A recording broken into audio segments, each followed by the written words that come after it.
Hi అండి, welcome to simple life with money. అందరికీ నమస్తే. ఈరోజు రెసిపీ అంగాకరకాయ కూర అనమాట. నాటు అంగాకరకాయలు. దీనికి 1/2 కిలో తీసుకున్నాను అంగాకరకాయలు. ఉల్లిపాయలు 4 తీసుకోవాలి. ఇవి శుభ్రంగా కడిగి పెట్టుకున్నాను.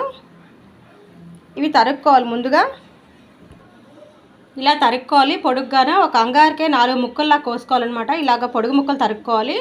ఇలా ఉల్లిపాయలు కూడా ఇలా పొడుగు ముక్కలు తరుక్కోవాలి. ఉల్లిపాయలు ఎక్కువ తీసుకోవాలి. 4 ఉల్లిపాయలు తీసుకోవాలి, పెద్ద సైజువి. దీనికి ఉల్లిపాయలు ఎక్కువ ఉంటేనే బాగుంటుంది. నెక్స్ట్ తయారు చేసుకుందాం. ఇప్పుడు ఒక కళాయి పెట్టుకోవాలి. గ్యాస్ వెలిగిద్దాం. ఆయిల్ వేసుకోవాలి. ఆయిల్ హీట్ ఎక్కాలి. తెల్లుల్లి రెబ్బలు ఒక చిన్న పాయ తీసుకున్నాను. ఒలుచుకొని ఇలాగా చెదగొట్టుకొని వేసుకోవాలి. ఇది కొంచెం వేగాలి.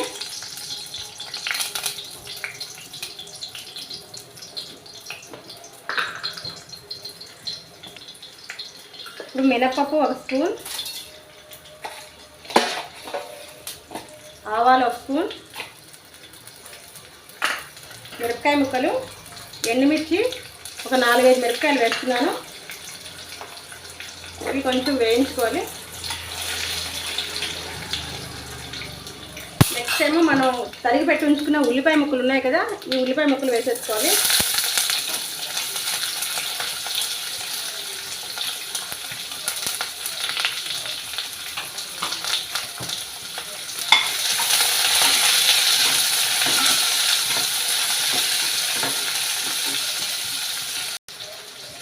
ఇందులో ధనియాల పౌడర్ 1 స్పూన్ వేసుకోవాలి.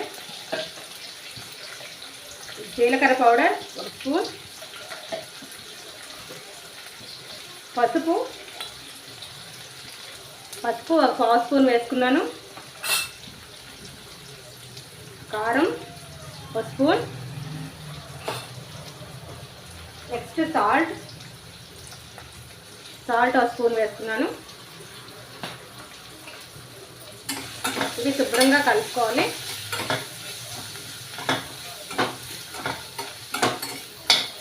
ఒక నిమిషం పాటు ఇలా వేయించుకొని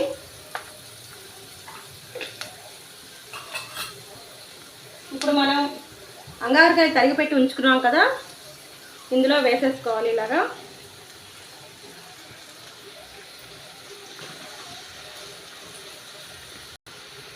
ఇవి శుభ్రంగా కలుపుకోవాలి.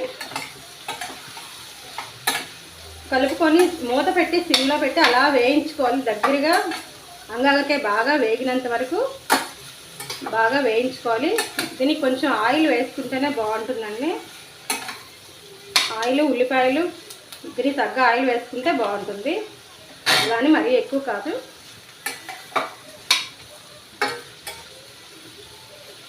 ఇది ఇలాగా మూత పెట్టి సిమ్లో పెట్టి మధ్య మధ్యలో కలుపుకుంటూ బాగా వేగినంత వరకు వేయించుకోవాలి. ఇలాగా ఒక 1 గంట సేపు అలా మధ్య మధ్యలో కలుపుకుంటూ వేయించుకోవాలి. ఇలా మధ్య మధ్యలో కలుపుకుంటూ ఉండాలి. అయిపోయింది. ఇంకొక 5 నిమిషాలు వేగితే అయిపోద్ది.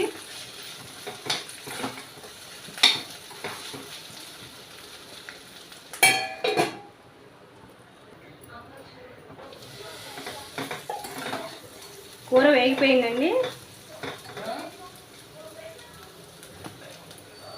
ఇలాగా ముక్క మెత్తబడినంత వరకు వేయించుకోవాలి. ఇలాగా దగ్గరికి ముద్దలా అయినంత వరకును. గ్యాస్ ఆఫ్ చేసుకుందాం. అయిపోయింది. బౌల్లో తీసుకుంటాను. రెడీ అయిపోయిందండి ఆగాకరకాయ కూర. ఇది రైస్లో బాగుంటుంది, చపాతీ, రోటీల్లో కూడా చాలా బాగుంటుంది. ఈ రెసిపీ నచ్చితే లైక్ చేయండి, షేర్ చేయండి, సబ్స్క్రైబ్ చేసుకోండి. Thank you.